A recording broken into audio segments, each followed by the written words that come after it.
اللہ افواجا، چڑھتے سورج کو تو سبھی پجاری ہوتے ہیں۔ اب اسلام کا وہ دور جو تھا غریبی کا، اور اسلام جو ہے وہ کمزور تھا، ضعیف تھا، وہ دور ختم ہوا، تو وہ چڑھتے سورج کے پجاریوں کی بڑی تعداد اسلام میں داخل ہو گئی۔ لیکن ایک تو یہ ان کی دو تین چیزیں بڑی نمایاں تھیں۔ ایک تو وہ آ کر حضور پر احسان دھرتے تھے، دیکھیے ہم بغیر لڑے بھڑے اسلام لے آئے ہیں، ہم تو ایمان لے آئے ہیں۔ نمبر دو اکھڑ تھے، جو مزاج عرب کا ہے، اکھڑ، ادب اور احترام یہ ان کی لغت ہی میں نہیں تھی، بہت اکھڑ مزاج، قومن لدہ قرآن مجید نے کہا، جھگڑالو قوم، بڑی اکھڑ قوم۔ لہذا وہ حضور کے اس مقام کو نہیں پہچان پا رہے تھے، بس مان لیا آپ اللہ کے رسول ہیں، ہم نے مان لیا جی بس، اور کیا۔ لہذا ان سے بعض ایسی حرکتیں سرزد ہو رہی تھی کہ جو احترام رسول کے منافی تھی، اور احترام رسول کے منافی حرکتیں ہوں گی تو ملت اور امت کے پارا پارا ہونے کا اندیشہ ہے۔ سیمنٹ سبسٹنس جو ہے، جو جوڑ رہا ہے انہیں، وہ ایک تو قانون ہے، اللہ اور اس کے رسول کے احکام، یہ قانونی اور دستوری بنیاد ہو گئی، اور ایک ہے اللہ کے رسول سے محبت۔ ویسے تو محبت سب سے زیادہ اللہ سے ہونی چاہیے، لیکن ظاہر بات ہے کہ اللہ تو وراء الورا ثم وراء الورا ثم وراء الورا، اس کا تو کوئی تصور ہم کرتے ہی نہیں، کر سکتے ہی نہیں، کریں گے تو وہ شرک ہو جائے گا، کفر ہو جائے گا۔ جو بھی ذہن میں نقشہ جمائیں گے وہ اللہ تو نہیں ہے، کوئی اور شے ہے جو آپ نے بنا لی۔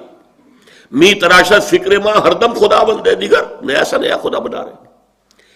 لیکن ایک محسوس پے کرے محسوس حضور کی شخصیت، دل آویز شخصیت، حضور میں رحمت، حضور کی شفقت، یہ تو لوگوں کے سامنے تھی نا۔ حضور کا اعلیٰ کردار، حضور کی پاک سیرت، یہ تو حضور کے سامنے تھی نا۔ لہذا اصل محبت کا مرکز جو ہے وہ ذات نبی بن جاتی ہے۔ از خدا، بہت پیارے الفاظ ہیں اقبال کے، اگرچہ ذرا سا اس میں تجاوز ہے۔ از خدا محبوب تر گردد نبی، نبی اللہ سے زیادہ محبوب ہو جاتا ہے۔ حالانکہ جب آپ اصولاً بیان کریں گے تو والذین آمنوا اشد حبا للہ، جو واقعی اہل ایمان ہیں وہ شدید ترین ہوتے ہیں اللہ کی محبت میں۔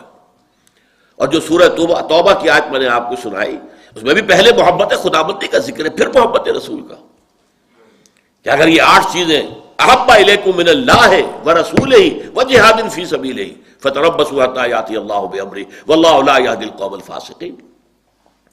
لیکن اللہ تک پہنچانے والا تو محمد ہے نا ہمیں صلی اللہ علیہ وسلم، اللہ کے پیغامات دینے والا ہمیں، وہ تو اللہ کا رسول ہے نا، محمد ہے صلی اللہ علیہ وسلم۔ پھر ہم جو خوگرے پے کرے محسوس تھی انسان کی نظر، وہ خوگرے پے کرے محسوس محمد تو ہمیں نظر آتے ہیں، اللہ کے بارے میں تو ہم کوئی تصور نہیں کر سکتے۔ محمد کا کیا کردار تھا صلی اللہ علیہ وسلم اپنی بیٹیوں کے ساتھ، کیسا سلوک تھا اپنی بیویوں کے ساتھ، آپ کیسا، کتنی بڑی مثال تھے سپہ سالاروں کے لیے، کتنی بڑی مثال تھے قاضی القضات لوگوں کے لیے، فیصلے کرتے تھے کہ نہیں، قاضی تھے کہ نہیں، کتنے بڑا اسوہ تھے ہیڈ آف دی اسٹیٹس کے لیے، آپ اس ریاست کے ہیڈ تھے اس وقت۔ کون سی حیثیت ہے جس میں ہم دیکھیں کہ وہاں پانی کو مرتا ہے اور شخصیت جو ہے اتنی عظمت والی یہاں نظر نہیں آ رہی، ہر پہلو سے عظیم ترین شخصیت۔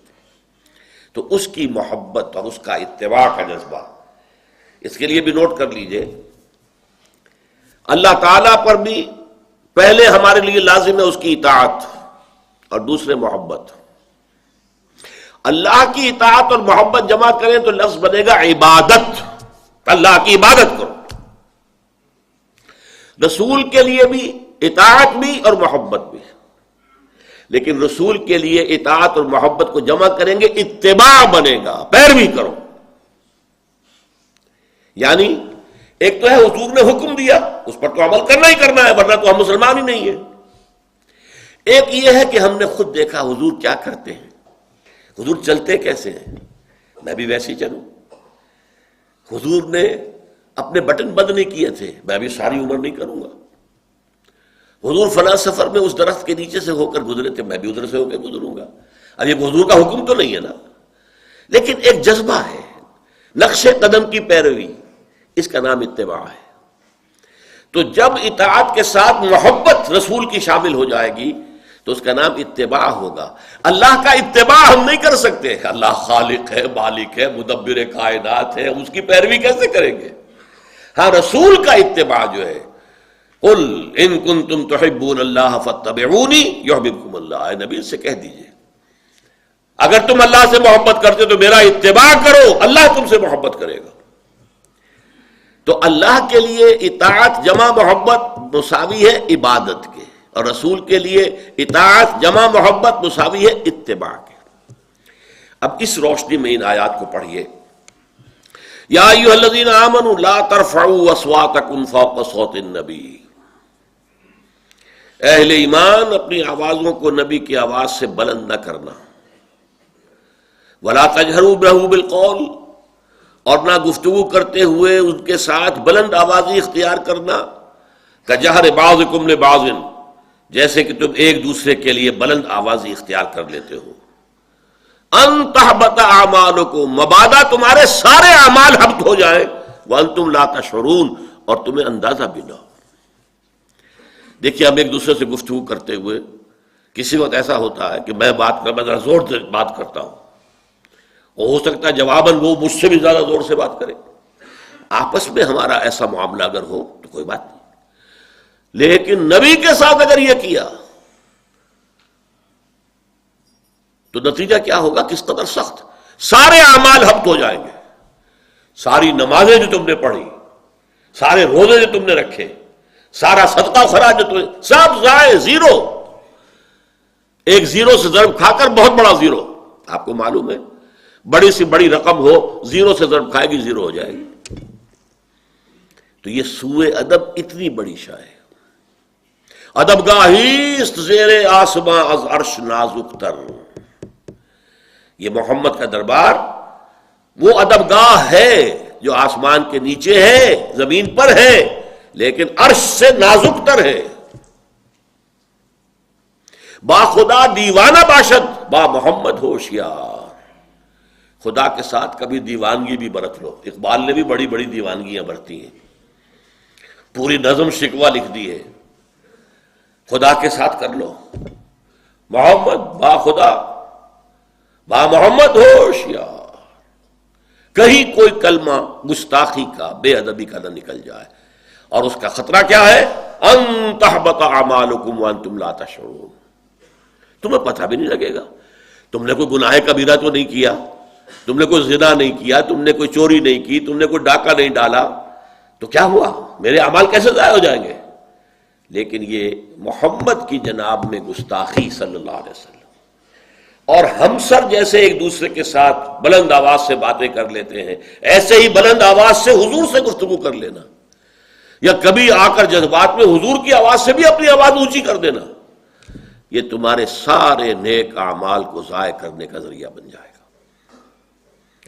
ان الذین، اب دیکھیے جس کو ایک نہیں کے انداز میں بیان کیا تھا، اب اس کو ایک پازیٹیو انداز میں بیان کیا. ان الذین یغضون اصواتهم عند رسول اللہ، یقیناً وہ لوگ جو اپنی آوازوں کو پست رکھتے ہیں اللہ کے رسول کے سامنے. اولئک الذین امتحن اللہ قلوبہم للتقوی، یہ ہیں وہ لوگ کہ جن کے دلوں کو اللہ نے جانچ پرکھ کر تقوی کے لیے چن لیا ہے. ان دلوں کے اندر اب تقوی جو ہے نشو و نما پائے گا، جن دلوں نے ادب سیکھ لیا ہے. با ادب با نصیب، بے ادب بے نصیب. اور ادب حضور کا صلی اللہ علیہ وسلم، ایک ادب والدین کا بھی ہے، ایک ادب اساتذہ کا بھی ہے، لیکن حضور کا.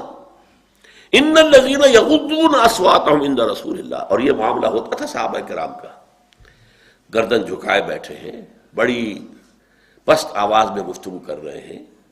حضور سوال کرتے ہیں تو یہ نہیں جیسے چلبلے قسم کے شاگرد ہوتے ہیں، اپنے استادوں کو بھی پڑھانے کی کوشش کرتے ہیں، جھٹپٹ کا یہ تاکہ معلوم ہو جائے میں کتنا ذہین ہوں. نہیں، حضور کے جناب میں صحابہ کا طرز عمل کیا ہوتا تھا؟ حضور نے کوئی سوال کیا، اللہ و رسولہ عالم، اللہ اور اس کا رسول بہتر جانتے ہیں، زیادہ جانتے ہیں، ہم تو آپ سے جاننا چاہتے ہیں۔ حضور نے فرمایا تدرون